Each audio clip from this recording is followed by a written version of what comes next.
A very warm welcome to you.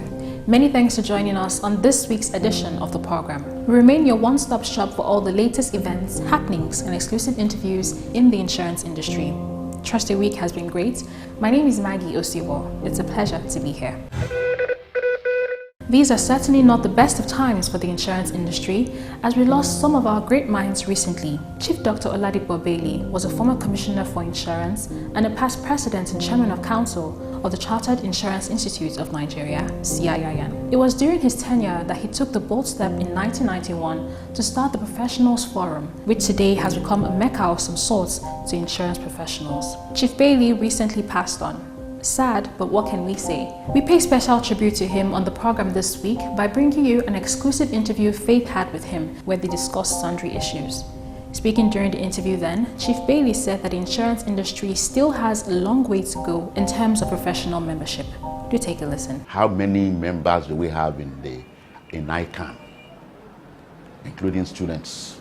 Long time ago I heard there were 40,000. How many people do we have in the other sectors? We are not there yet. There is a problem. On this edition also, we'll bring you highlights of the Chartered Institute of Bankers of Nigeria CIBN 2019 annual lecture that took place recently at the Bankers House under the theme Infrastructure Development and Growth in Nigeria, Prospects and Challenges. The guest speaker was Professor Morvin Ayogo, Fellow Mapungubwe Institute of Strategic Reflection, South Africa. According to him, power generation, transmission and distribution issues ought to have been well articulated before the restructuring. Do take a listen. When you turn on the light in your house or the water or even the telephone when you pick it up, there are lots of deals interface that happens, and those kinds of problems ought to be taken into account in trying to structure the industry.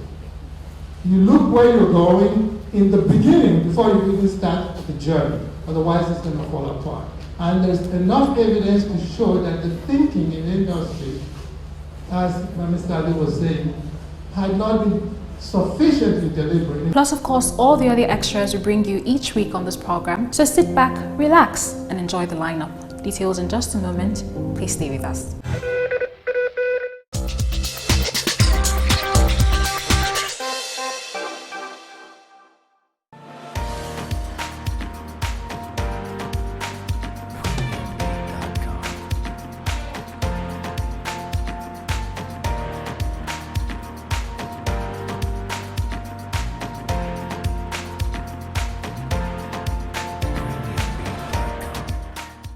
All right, welcome back. On the set of Almond today, I indeed said that we have a very special guest in the house. He's actually a friend of the house, a prominent man in the Nigerian insurance industry and even in other sectors of the Nigerian economy. I'm talking about no other than Chief Dr. Oladipo Bailey, former Commissioner for Insurance, one-time President of the Chartered Insurance Institute of Nigeria, one time the chairman or president of Rotary Club, and the list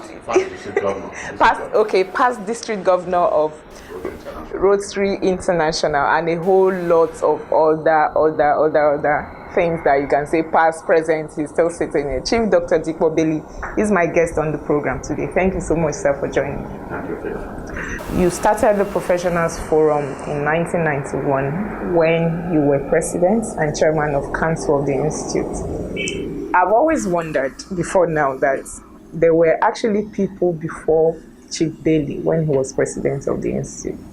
How did you come about the idea? What gave you the inspiration to start the Professionals Forum in 1991? Well, we are talking about something starting in 1991 of an organization that was established in 1959. That's a long time before that time. Of course, like any professional institute, we used to have our conference every year for the insurance industry. And I found that I came into the insurance industry in Nigeria in 1970 after qualifying in 1969 in England.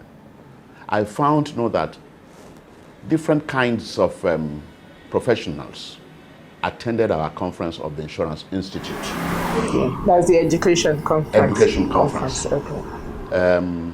Accountants who are chief accountants of insurance companies, lawyers who are legal advisors and company secretaries, name it all. Public relations people who are in charge of public relations of the company attended our conference. And at a point in time, I felt that it was not right. I looked at the Nigerian Bar Association. For example. I look at the ICANN. I look at the Institute for the Bankers. I looked at every other institute. Anytime they were having their conferences, it was only meant for the professionally qualified people in their own particular area, no other person. So when I became the president, I felt that there must have been a good reason for them doing that. And the reason, of course, I identified was that it gave a forum where the professionals of the same stock will be able to discuss issues down to earth that affect their professions, which they would not be able to do freely when they have other people among them. Okay. So I said, no, it's high time we started something like that. One would have thought, that let us drastically limit our educational conferences to the insurance people only. But I felt, that if you did that, you would run into storm. Because most of our chief executives at that time were not only not in the professional, in the insurance profession as qualifiers. Okay. They did not have any qualification whatsoever. So if you stop them from coming, you will stop them from supporting the institute. So, and I saw them as birds of passing phase. Because of time, they would get retired and go. So in order not to rock the boat, let the conference keep going. Let us have a forum where the professionals only can sit down. Okay, but sorry to come in, Chief. What happens if there is a sitting in managing director who is not a professional? Then would he be able to attend the professionals forum? When we started, we allowed that.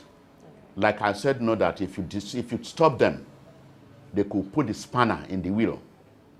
Because professionals have to be paid for and encouraged to attend educational conferences, seminars, including the professional forum we wanted to have. So we allowed them to stay in with us. Of course, we knew in course of time they would retire and go. And I strongly believed that professionals were going to take over all these positions, which they did when I became the Commissioner for Insurance. So we had that one, and in 1991, when I mentioned it to the council, some of our older council members felt I was actually coming to ask you that question. So we started, and then let me just say today, it's like a mecca for our own insurance professional people who do not only come there to come and talk about what affects them at the open forum at that time. The opening ceremony will bring in all kinds of people, including press men. But when we got to the professional forum every year, people like us are sent out. We don't send you out. We plead with you to please give us, and we have the right to say they send out, maybe too strong a word to use. So we come down, and you cannot imagine how members of the same family talk. And I encourage the young ones to please speak out, because they'll become elders in the future. Sure. If they did not speak out and the place is rubbish, they would take rubbish. So they spoke up, and we thank God for what we are having in the insurance industry today. Okay, today the Institute boasts of about 3,500 professional members. In your views, is that good enough? It is not good enough. It is not good enough. How many members do we have in ICANN? including students. Long time ago, I heard there were 40,000. How many people do we have in the other sectors? We are not there yet. There is a problem. What is the problem? Probably because people don't see the essence of insurance in this country. And probably the young ones don't see what progress they can make in the insurance industry. If you talk about the banking sector, everybody wants to work in the bank. Everybody wants to be a lawyer. Everybody wants to be this and that. But the insurance profession in the past had never had a real good image. Let us call a spade a spade. There is shortage of professional manpower, and we have been battling with this over the years. Most of our young ones don't want to go into the professions. They believe, that university is the ultimate. If you don't have a university degree, then you have not made it. Even the parents, they don't. Yes, I was going to say that, because it's oftentimes your parents want you to go to university. Yes. That's where you have a guarantee of a better future. Exactly. So they do that. I never went to university to start with. I could have gone. Going for the A level, the next level was to go to university. That's what I wanted to do in England. But I was not able to do so. I went into insurance because they gave me they were the first people to give me, the institute there, the letter for admission as an examination student. I applied simultaneously with with their accountancy institute in the place. If they had come first, I'd have been a chartered accountant today. Okay, so moving on. You told me briefly about another project, which I think is very laudable, that you're also cooking up, about laying emphasis on professionalism. Yes. Professionals. I want you to talk to us a little bit about that. Yeah, well, that is an organization called Professional Excellence Foundation of Nigeria, acronym PEFON. Professional Excellence Foundation of Nigeria. And what we are trying to do is to enhance professionalism in the country for greater economic development. The objectives are to, number one, to bring all the professionals in this country together under one umbrella of PEFON. We have the Association of Professional Bodies of Nigeria. That's an umbrella body for the professional bodies. Okay, that's APBN. APBN. Yes. We are talking about a body for the individuals, not professional bodies. No matter whatever your discipline or professional area may be, bring them together under one umbrella. Number two, in different categories, associate fellows, distinguished fellows, and so on and so forth. Number two, those among them that have excelled in their professions, we want to be able to identify them and recognize them by giving them awards every year to say thank you, well done to you, and to encourage other ones to also excel. We are not only talking about the professionally qualified only.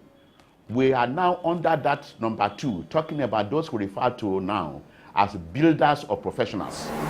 What does that mean? Builders of professionals.